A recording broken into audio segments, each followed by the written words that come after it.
Comment utiliser l'outil Google Sites pour créer très rapidement et très facilement des sites internet. Donc je lance mon navigateur Google Chrome avec mon profil G Suite Professeur.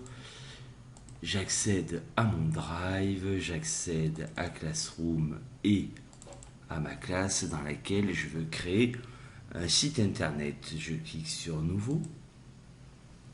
Et dans la liste, je prends l'outil Google Sites. Je clique sur Créer. Alors, il n'y a quasiment rien à faire par rapport à la mise en page puisque tout est déjà fait. Il suffit de mettre le titre de son site internet, site exemple. Ensuite, vous pouvez changer l'image de fond, la sélectionner ou l'importer, sélectionner depuis Internet, ici l'importer depuis son ordinateur, donc on va plutôt la sélectionner depuis Internet. Vous avez des photos qui sont proposées, on peut effectuer une recherche ou alors on peut carrément aller sur son Drive pour mettre une photo. Alors on va plutôt rechercher une photo, donc on va faire un site internet, aller sur G Suite. Est-ce qu'on aura des propositions? Parfait, tiens, on a G Suite. Voilà. Je sélectionne cette photo.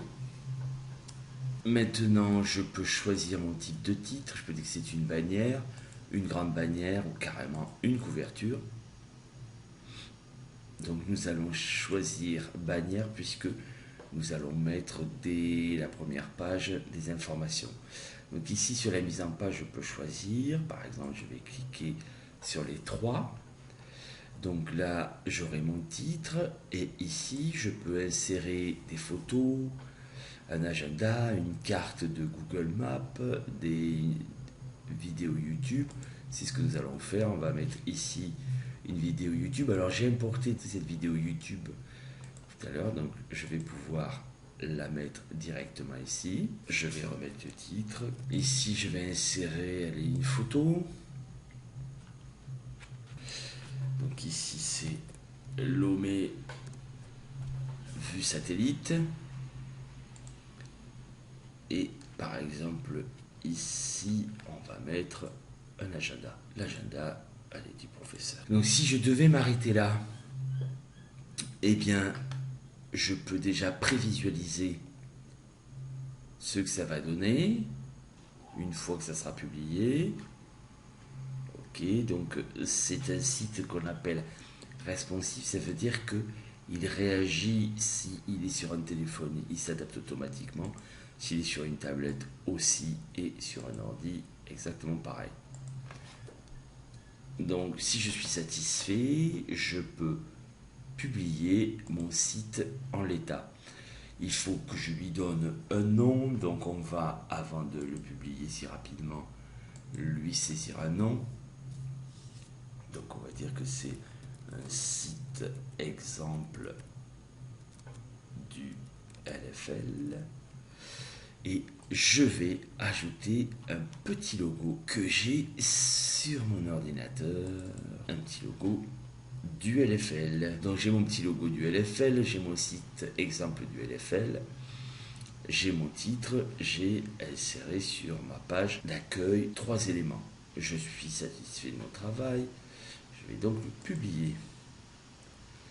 J'ai le nom du site que j'avais inscrit, alors je peux donner un autre nom et l'adresse URL complète, la voilà. Donc je vais publier et je devrais fournir cette adresse URL là pour que des personnes puissent accéder à mon site. Alors, je vais quand même étoffer un peu mon site, puisque là, si je clique sur page, je n'ai que la page d'accueil. Je vais cliquer sur ce plus pour ajouter des pages. Donc, je vais mettre la page 1, la page 2 et la page 3. Vous voyez qu'à chaque fois que j'ajoute une page, j'ai dans le menu en haut cette page qui s'affiche. J'ai la possibilité, en cliquant sur les 3 petits points à côté des pages, de masquer l'apparition de la page dans la navigation. Vous voyez, la page 1 n'apparaît plus. Je vais la remettre et on va voir après comment on peut travailler ainsi. Alors, j'ai bien mes 4 pages, page d'accueil, page 1, page 2. Mais ce que je veux, moi, c'est que les pages 2 et 3 soient des enfants de la page 1. C'est-à-dire que la page 1 est un parent.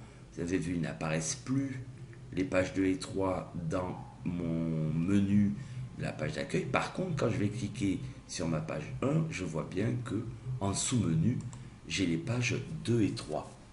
Je publie, j'ai ma page d'accueil. Dans la page 1, j'ai un menu et je peux accéder aux 2 autres pages. Alors, je trouve un peu lourd d'avoir ce sous-menu qui apparaît. Donc, les pages 2 et 3, je vais ici cliquer pour les masquer dans la navigation et vous allez voir comment on va pouvoir accéder à ces pages-là. Donc, sur ma page 1, je vais aller dans Insérer. Et je vais insérer 2 liens. C'est-à-dire que là, je vais mettre un lien pour aller à la page 2. Et ici, faire un lien pour accéder à la page 3. Je sélectionne page 2. Je clique sur le lien et je dis que ça pointera vers la page 2. Je sélectionne ici le texte page 3. Je fais mon lien et je vais pointer vers la page 3. Donc j'ai maintenant, je vais republier, je vais faire un petit aperçu, j'ai plus que accueil et page 1. Quand je clique sur la page 1, alors je vais sur mon accueil, j'ai accueil et page 1 en menu, et quand je mets la souris sur page 1, je n'ai plus les sous-menus, ce n'est plus encombré. Donc je vais sur ma page 1, et depuis ma page 1, je peux accéder aux pages 2, et à la page 3. Alors maintenant pour ce qui est du contenu, donc on va se rendre sur la page 2. Voilà, je vais aller dans Insérer. Alors par exemple ici on va mettre une carte. Si on indiquait LFL Lomé Togo, il nous a trouvé. Je sélectionne. Donc ici, j'ai directement, on va écrire cliquer pour accéder au LFL. Je vais me rendre maintenant sur ma page 3. Et sur ma page 3, je vais insérer. Vous voyez que j'ai pas mal de choses.